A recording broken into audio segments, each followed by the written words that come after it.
Hi guys, today's topic is feet distribution, playing out from the back. Okay, so that'll incorporate 1 and 2 touch passing, dealing with pass backs and opening your body out, goal kicks, side volleys, half volleys. Okay, what I'm going to do is I'm going to play a video in between me talking. Okay, then we're going to analyze it. I'll give you any key points on top of that, and then you can go away and have a practice. Okay. Okay, so the first thing we're going to work on today is 1 and 2 touch passing, just to get our feet nice and warm. I've set up a mini goal in front of me.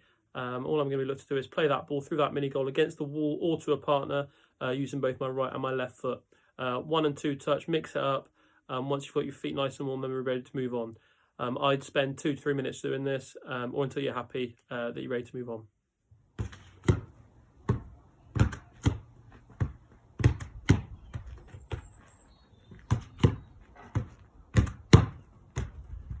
So the next exercise will be opening the body up and receiving the ball from one side and looking to pass the ball out to the other side. We're going to knock the ball through the mini goal again against the wall. This time through, rather than playing the ball back to the wall, we're going to open our body up to the right using our right foot if we can, and looking to knock the ball off the cone that's on the right side. It's important to be able to open our body up, as in a game, if the ball is played from the left side, from the defender on your left side, playing back to you, you need to receive the ball on the right and take it away from the danger zone. If you receive the ball from the left side and play back to that same defender, they're going to have pressure on them, or you're going to have pressure on you as well if you don't take the ball away by opening your body up.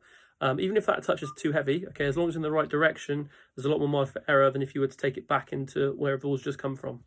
You need to be able to use both feet. So again, if you have the ball on the right side, make sure you're able to have a touch with your left foot this time, taking it away from the danger zone. Try not to, if the ball's played on the right, have a touch with your right foot, because that way you're going to end up hooking the ball backwards slightly, potentially, which becomes a lot more risky, obviously, because if you don't get enough on the ball, you're going to end up facing the goal with the ball trickling towards that goal. It might not go in, but you're going to be under a lot of pressure from the defender, from the attacker running in. So the next exercise is a progression of the last one. So you're still going to be looking to play that ball through the mini goal. Open your body up. Again, start on the right side if you like. Well, start on the left if you like, either way. Open on your right, knock that ball off the right side cone. Then you're going to sidestep through the cones to your left. So you're going to drop back in, sidestep through the cones to your left. Just 2 or 3 cones are fine. Then you're going to strike that other ball against the wall, or your partner's going to throw the ball at your face as a catch to finish. When you're doing this, make sure your sidesteps are staying nicely balanced. Try and get your head up as best you can. Hands stay in front the whole time. When that ball comes off that wall, if it comes off fast, make sure your body weight stays forward still. Because if you lean backwards, the only way you're going to end up doing is back. Because you're using your feet. Or if you drop the ball, it's going to go behind you or to the side. Whereas if your body weight's forward, and you drop the ball, you can recover, you can get onto it, because the ball will drop just in front of you.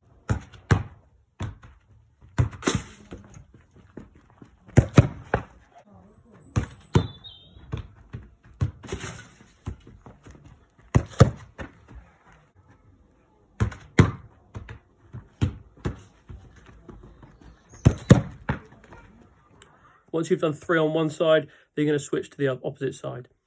The footwork's going to change. That's the only thing that's going to change on this one, and obviously the foot you're going to use. Okay, so obviously for the first 3, I use my right foot. My next 3, what I look to do is play through the mini goal, open out on my left foot, try and knock that ball up on the left side, off on the left side, and then I would drop back in to the cones. I go forward and backwards on the cones rather than the side step. This time, again, trying to keep my head up and my hands in front, and then I would strike against the wall.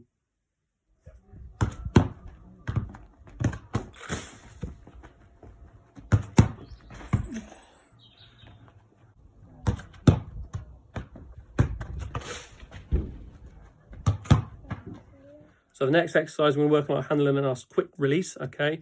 It's going to be a volley from me against the wall, okay? A bigger wall this time. Again, use a partner if you need to.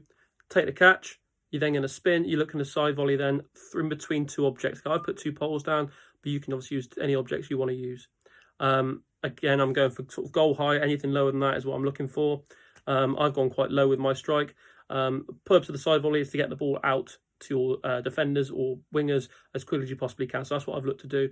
So all the exercise is volley it against the wall, take a clean catch, okay, swivel around, and then you look to side volley into your target.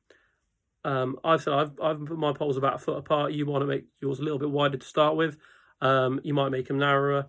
Again, go high, low. Just make sure it's no higher than the poles or the objects if you can. When you're taking the side volley, if you're right-footed like I am, kick out your left hand, okay? If you hold the ball with the right hand, you end up being cramped for room. Swivel around it, okay, and you're almost kicking down on the ball if you can, getting it flat, because obviously the purpose of the side volley is to get it out to its intended target as quick as possible.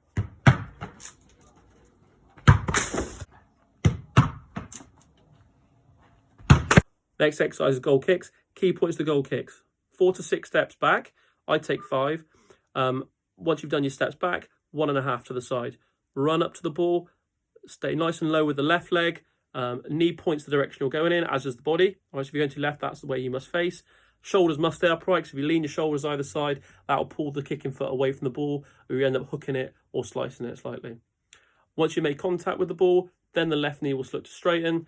You can lean back, and that will allow your kicking foot to get right through the ball and get as high as it possibly can.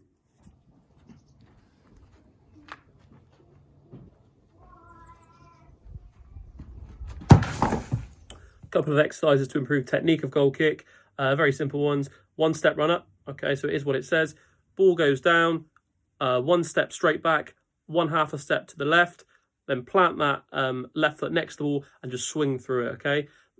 That way there's the run up will not mess up momentum, okay? You're just working on the strike of the ball. Remember, you're driving the ball. You're not clipping the ball, you're not chipping the ball, you're driving it. So you're looking to make contact with the laces just underneath the middle of the ball.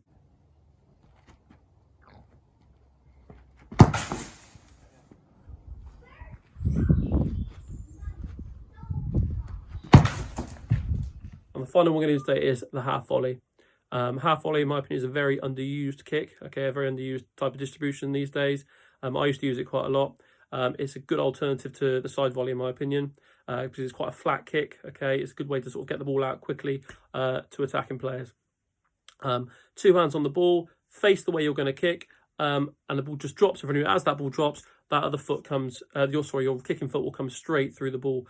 You don't want it any higher, really. You want it much higher than head height. Okay, you want to be able to clear the first row of players. But again, essentially the whole point of the half volley is to get it out to your players as quickly as possible. And that's the end of the J4K feet distribution video. I hope you enjoyed it. I hope you've taken some key points away. I hope you can some practice. Okay, you got the great weather for it at the moment. All right, so hopefully you've got the space to do it. If not, okay, just take on board the key points that I have said. If you've got any questions, please let me know. I'll look to another video on Monday. If you've got any topics in mind you want me to look to cover, just let me know and I'll be more than happy to look into it. Have a good Easter weekend, and I'll see you all on Monday, hopefully.